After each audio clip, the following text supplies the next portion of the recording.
Heyo, it's Geeky Panda here with another video. This time I'm doing a Guide to an AnimeCon 2.0 video. Yes, I'm finally getting around to it. So with anime conventions or other conventions out nowadays, you know, times are changing, things need to be updated. So I'm here to give you what you need to know, both past information, up-to-date information, and new information as well. So before I begin, things to note. First off, they're not UN refugee camps. I know that you might want to bring every friend you want under one roof, or have a lot of people to help cut down the room costs, but again, see to the recommended limit to the hotel room size. If the hotel finds out that you have more people in the room than you're supposed to have, you might be at risk of getting kicked out. So just giving you a heads up, they're not UN refugee camps. Also to note is that they're not your personal bedrooms. You are paying there to stay there for the weekend, not paying there to live there. That's a key difference. And please be respectful to your neighbors. They are also paying. They're there to enjoy the weekend, and they paid for those rooms. So let's not forget to also please tip your housekeeping maids. Please, they're there to help clean up your room and restock it. The least you can do is tip them, and don't go out cheap on them when tipping them as well. And also, some hotels out there are becoming more aggressive at shutting down room parties or drinking and all that stuff. They will go as far as having you sign a waiver to promise no parties and knowing the rules, so that you can't say, "Oh, I didn't know." You can just see, like, here's a signed waiver. Also, they are putting a limit on hotel room keys as well, and some hotels have instituted roaming security guards throughout the night. So just keep that in mind. First and foremost, the reservation process. Now, again, that you have to be 21 years of age to reserve a hotel room. Now, some hotels you can be 18 years old, but usually you have to be 21 years old. And to also reserve a hotel room, you need a credit card or debit card on file. This is in case for if any incidental fees happen, they will charge either $50 to $200 on the card or by cash, though maybe it is a little bit more. So if anything, like your room is too dirty or something breaks, they'll just take away from the incidental fees. Also, when you reserve the room, they may charge the first night depending. If not, it's usually they just want the card to hold the room as well. So when reserving a room, the sooner the better. Usually 6 months in advance or more, but if it's a very popular convention, at least a year in advance. Also, use discounts when available. AAA discounts are very most popular, but if you are also military, your discount they will do discounts for you as well. And sometimes, or usually, the convention will offer con rooms or convention rooms at a cheaper rate, but you have to pay for it, like either up front, or it really depends. It's a convention by convention basis. Also, the con hotel is usually more expensive, but you are right there at the action, while hotels nearby are usually cheaper, but you're farther away. Personally, for me, convention hotels are, I will go the extra effort and pay for it because of the convenience of it. It's just so convenient being right there. If I feel tired or if I need a break, I can just go up to my room instead of walking all the way down across the street or a few blocks just to my hotel room. So keep that in mind. Also, when reserving a room, also keep in mind of what you need. If you don't have a lot of people with you, like 1 or 2 people, maybe a regular room. If you have like 4 to 5, maybe a suite. It all depends. Also, for usually the stay for hotel rooms, now the bare minimum that people do is from Friday to Sunday.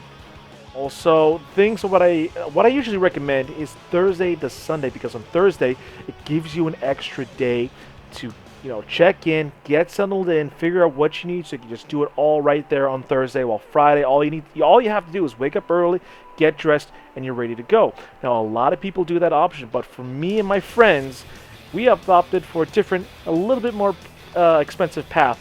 We are doing the Thursday to Monday route because Thursday, again, we check in early, get settled in early. We do it until Monday because we avoid the whole rush of trying to check out, and we can still enjoy the convention fully and relax at the end of the day. So, also to note is that rooms are usually non-smoking. So nowadays hotels, they just said screw it. All of them are going to be non-smoking rooms. So be careful when you're vaping. More things on that later on in this video. Also, keep note of the amenities. Do they offer free internet, free breakfast, mini fridge, microwave, washing and drying laundry machines? It's also something to look out for. And don't forget parking options. Usually you can park in like the garage and stuff like that for a certain rate, but also they do usually offer valet, but it's a bit more expensive. But again, it's right there. Other things to keep note is having the room on the lower levels might be easier because sometimes when the elevators get busy, if you're on like the third or fourth floor, just go up the stairs. It's a lot easier. Also, if they have dedicated elevators for higher floor levels, I would recommend being on the higher floors because sometimes those elevators are not used as much, or you can just go up to the highest one and just walk a floor down, to your, level. So that's what I've noticed. And also, as far as the internet goes, the rooms will have internet, usually either wired or Wi-Fi, but keep in mind that only a certain amount of people can connect to the Wi-Fi via the room, and if you want a better internet connection, it's usually extra money. Now, checking in the hotel room. Check-in time is usually around 3 to 4 o'clock, but as long as you check in within that day, you're good. Sometimes you can check in earlier, but if you're checking in later, no problem. And also, worst case scenario, if you're going to be late, give them a heads up at least so like, hey, I'm coming on my way, but there was traffic or stuff like that, and we really got bogged down, or the plane got canceled or delayed. Now, if you're paying in cash, please have all the money exactly at ready checking in. Also, if you're paying by card, again, have the card ready to pay for everything when you're checking in. Usually you have to pay up front and enjoy your stay. Other times it's, you'll pay when you check out. No worries. So, but have the money ready right then and there. I cannot stress this enough. Also, when checking in, make sure you have your ID on you. When I mean ID, I don't mean your student ID and all that shit. No, what I mean is like a state ID, driver's license, passport, an official, ID with your picture, date of birth, all that stuff. And also, if you're using a discount card like AAA, or if you are in the military using your discount, make sure you bring your military ID on you as well. All I want to see is that you have it. So yeah. As far as hotel keys go, the maximum you can ask for is 4. But anymore, the hotel room will be extremely suspicious of how many people are in your room. Now, sometimes they'll give out less because, officially what's in the room, or they're just being dicks, whichever works. It's their rules. It's their world. We're just living in it at this point. Also, grab a hotel cart if you can, but don't be a dick and leave it outside of your room when you're done. Just return it to the hotel lobby. It's just an extra 5 minutes. Just do it. Be nice. Sometimes they'll even ask for your ID as an incentive to be like, hey, come back with it. Enjoying your stay.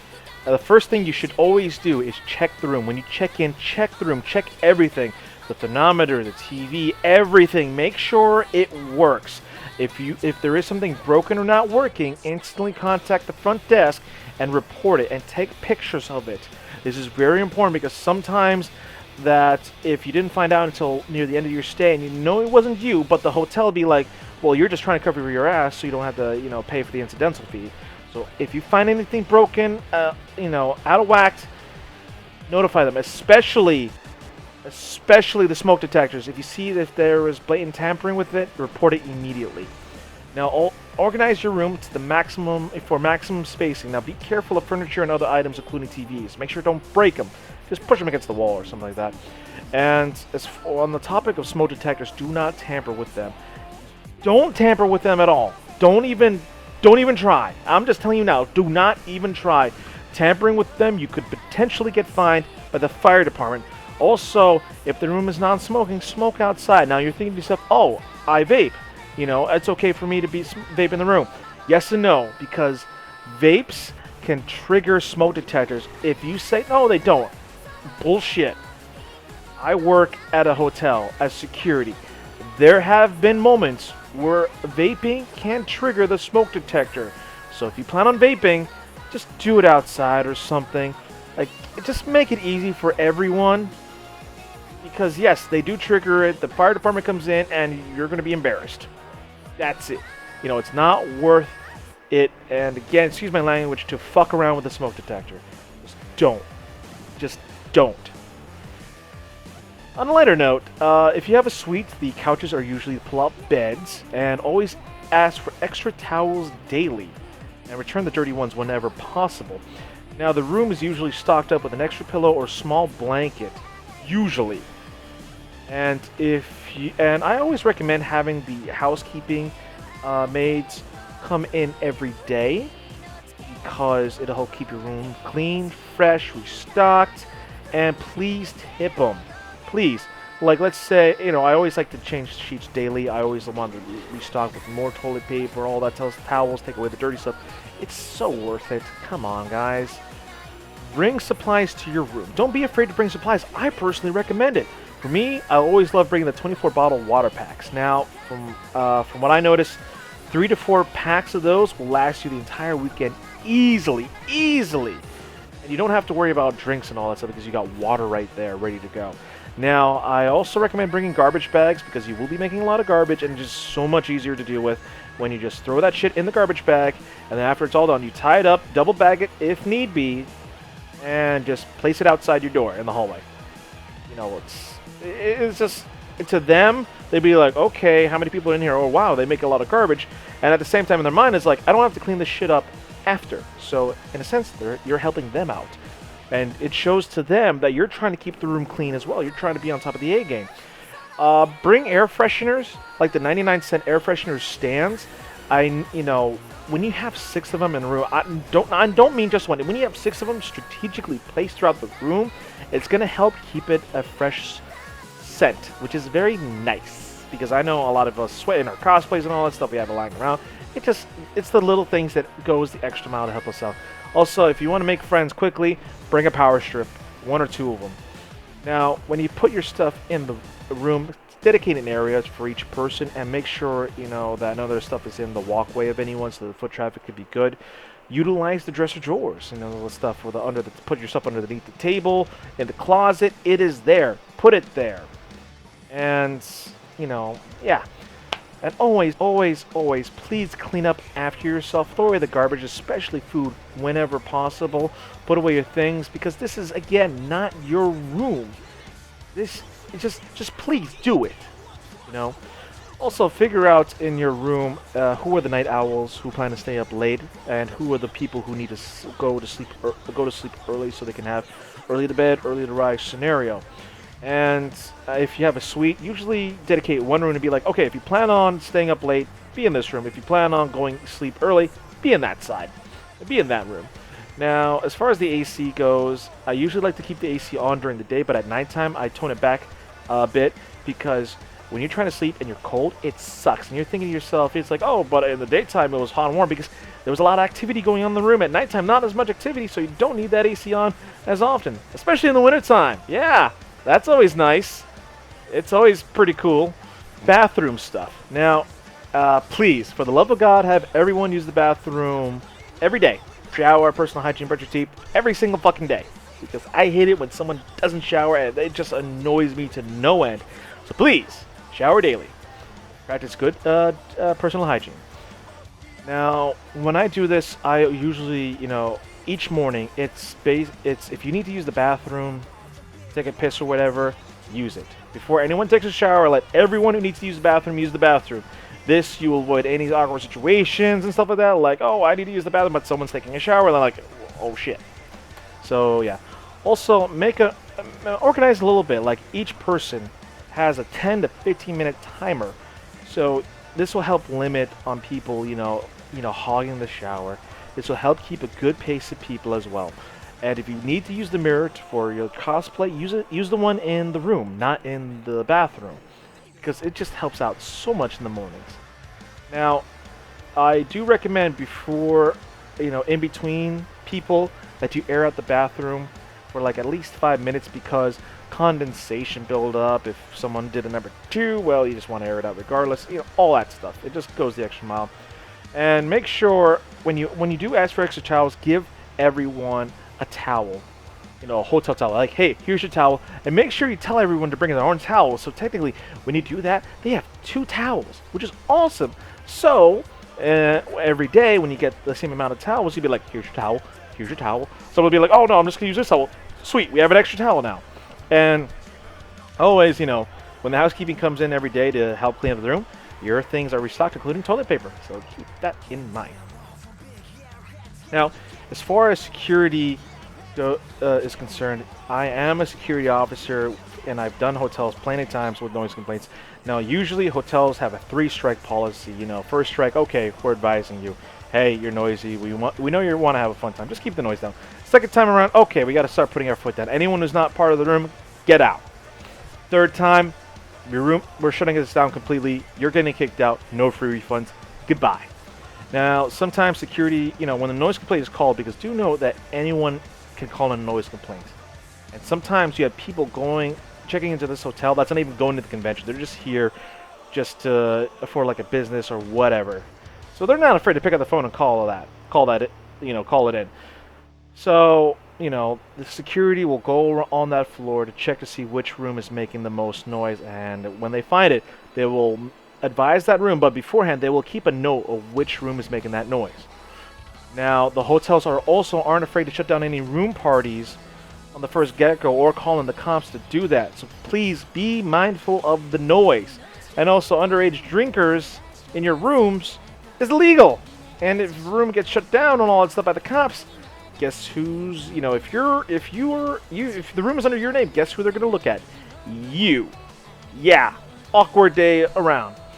Now, as far as checkout time is, it's usually between 11 a.m. to 1 p.m. Call to make sure. You can request for a late checkout, which if you do a late checkout, usually you get an extra hour to 3 hours. And they usually won't charge. From the hotels I've been in, they've been pretty good, except Connecticut, the Marriott Hotel, the Convention Hotel. If you if you need a late checkout, they'll actually charge you. Right? That's what happened last year. Didn't go this year.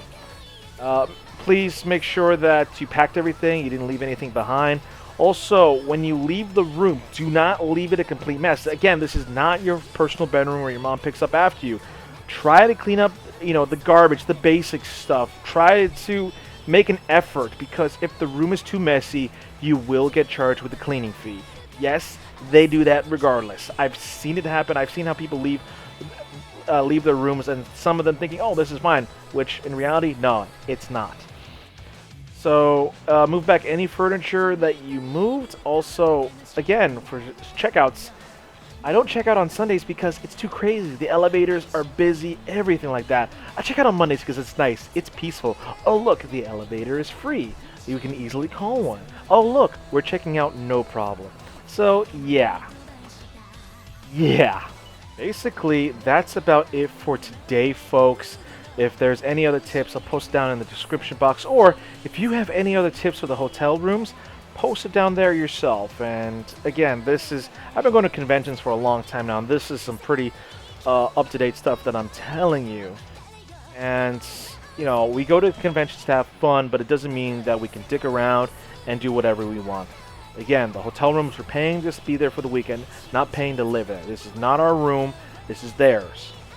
So make sure you have fun, enjoy yourself, and I hope you have the best damn time at the convention you're going to.